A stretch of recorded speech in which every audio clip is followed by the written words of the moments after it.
Welcome to On The Bit. I'm Dave from Dream Thoroughbreds, and with me is Lenny from Bluegrass Bloodstock. How are you, Lenny? Good, Dave. That's good, mate. The Cox Plate weekend, just around the corner from you here, mate. We're across the road from Moonee Valley. We are. So big weekend of racing, Friday night and Saturday night. And the first, there's a group one on each night. The first one is the Manikato Weight for Age, over 1,200 metres worth of $1 million. And you've got a vested interest in this one, mate, so what do you like in the Manikato? Oh, I'd like to say Malaguera, but I'm going to go with Vega Magic, Dave, just for the simple fact that the horse is absolutely flying. The way the race maps, I don't think there's a huge amount of speed in it and pressure for a Group 1. I think from barrier 3 he should get the lead, and his Everest run was amazing. His form before that was huge. Obviously hasn't run at Moonee Valley, but Hayes is flying, so I think he is the horse to beat. He's pretty short at the even money, or just a bit better, but I think he's the one to beat. But I know personal thing with Malaguera, I know he's been set for the race, and barrier 11 might seem pretty bad since I drew it, but yeah, you did draw it. I heard your name being plucked as the drawing the barrier. Yeah, especially when I was asked to draw a 5, but I think he will run huge, but Vega Magic is the one to beat for mine, so he's on a bit. Yeah, I'm with Vega Magic, mate, as well. I just think there's no speed in this race. I just think, I'm not sure, they may not go the lead. I just think they might just lob outside the leader. I think they just get a soft first 600 in this race. There's not a lot that's going to put pressure on early. He should have won the Everest, this horse. I was on him in the Everest. Craig Williams, I'm not sure what he was doing in that race, but he snagged him back sort of midfield. The horse was sort of fighting him, and then he came down the outside, but Red Zell had already went off and won the race, so he was a bit too late, but he still sort of made the margin pretty close towards the end.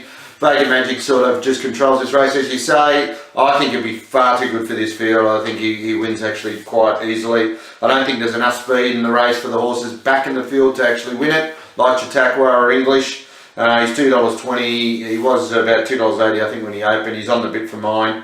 I just thought In Her Time was drawn to get a nice run as well. I thought she probably may actually take up the lead and Vega Magic sit outside her. I thought the two just dictate the race.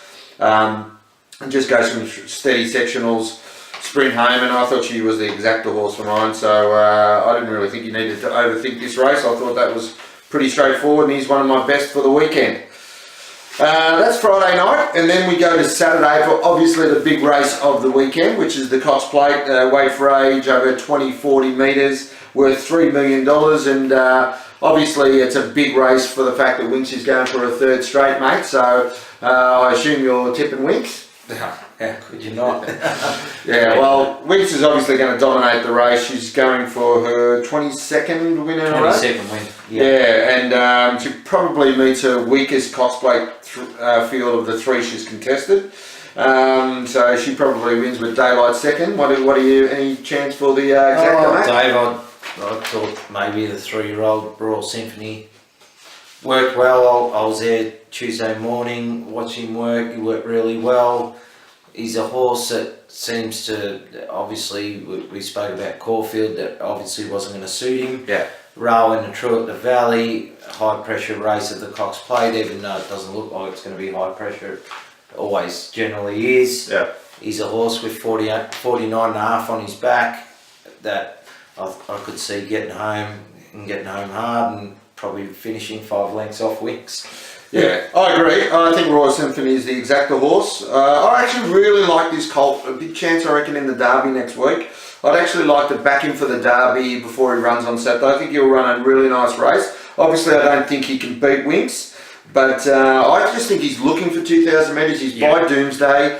They can get over ground. He is a Flemington horse, but I think, this race has got Hardham, Seaburge in it. Really, they're just filling up the numbers. I don't think there's a lot of quality in this race.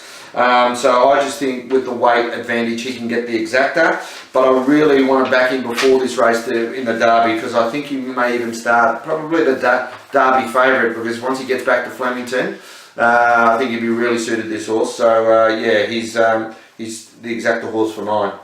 Stable news, Lenny, what's been happening with Bluegrass? Well, last week was obviously we spoke about Count Da Vinci, which was great.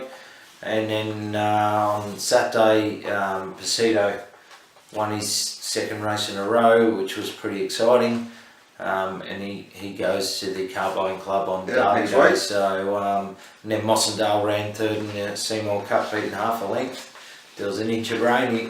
I think he would have won. Well, that was Darman's sorts anyway, and probably mine. He gives you 100% every time. I've got to say Mossendale. Yeah, he does. He does. Yeah. That doesn't have all the ability in the world, but he tries. He puts himself there. Yeah. He doesn't. Even when he gets beat, he doesn't get beaten by much. No. No, he was a good run. He's backing up in the Sale Cup this Sale Cup. Yeah. So so fingers crossed.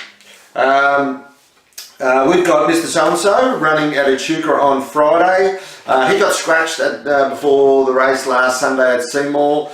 To be honest, I'm not sure he would have won that race at Seymour. There was a filly in it, an Exceed Excel filly that was very, very impressive, trained by the Snowdens. I think she's going on a Group 3 race, Brew Rouge.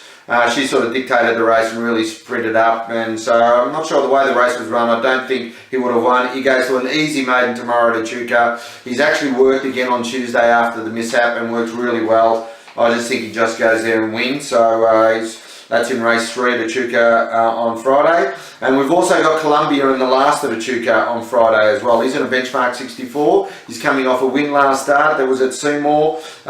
He's drawn to get a good run again. We've got T.O. Nugent on board, which is Aaron Purcell's apprentice. He claims 4th, so he comes into the race with 54 kilos. Great each way chance. He's actually opened up fixed odds favourite. Should get a really nice run.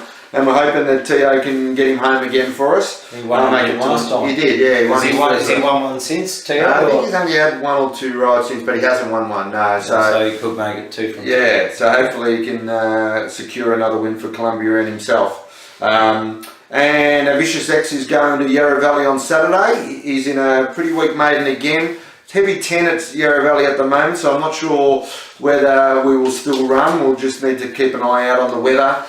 Is drying weather tomorrow. I think it's about 27 degrees in Melbourne, so hopefully the tracks will dry up. Seems like Yarra Valley have got more rain than anywhere else in Victoria. He's drawn wide, but he should be able to roll to the front. It's a lot easier than last start, and he does show enough ability, I think, to win a maiden, so he'd be very hard to beat on Saturday. Be interested to see how good that track improves.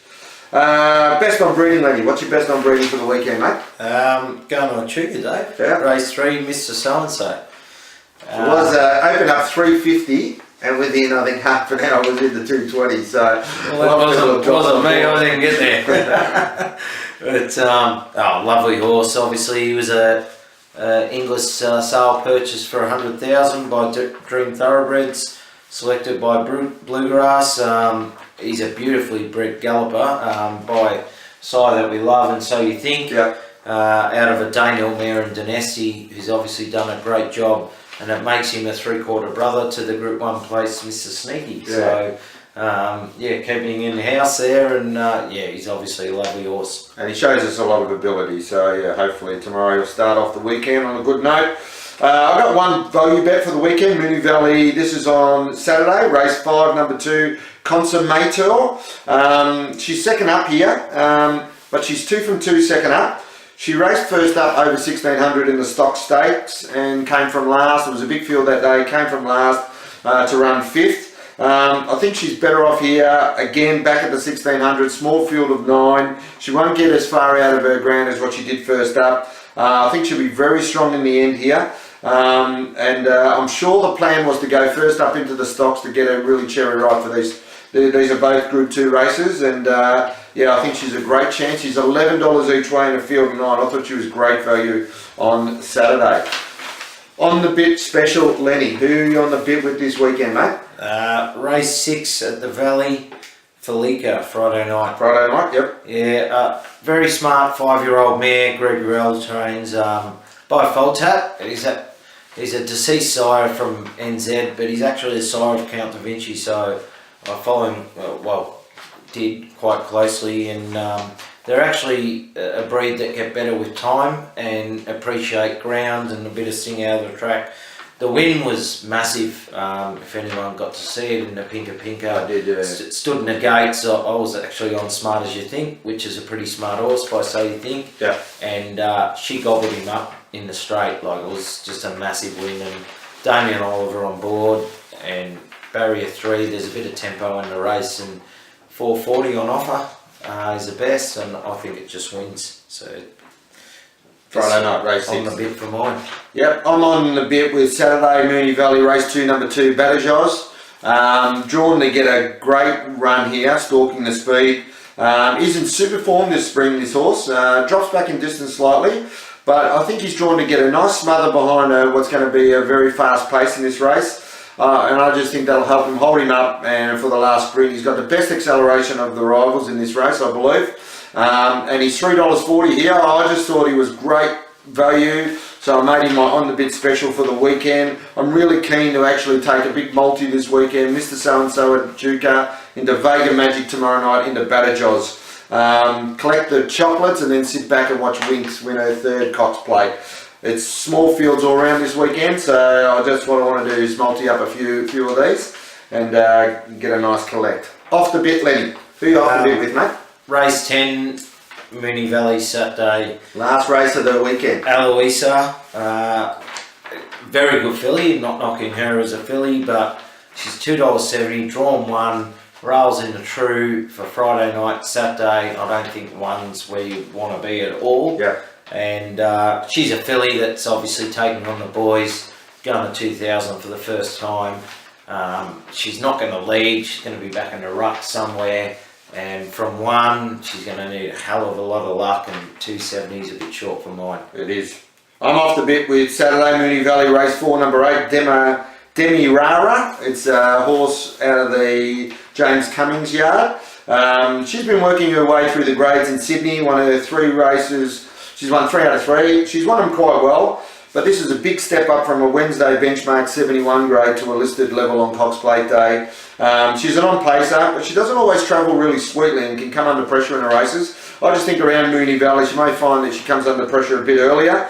And there's some nice types in this race, and she's opened up 220. I just didn't want to risk her at the 220. I didn't want to take those short odds, so I'm laying her on Saturday. So big, 2-day sort of carnival, Friday night, Saturday night, rails in the true, so you may be wanting to get out wide, but Winks will be so far ahead of them it won't really matter on Saturday. So enjoy the Cox Plate weekend, and we'll see you next week for Derby Day edition. Cheers, guys.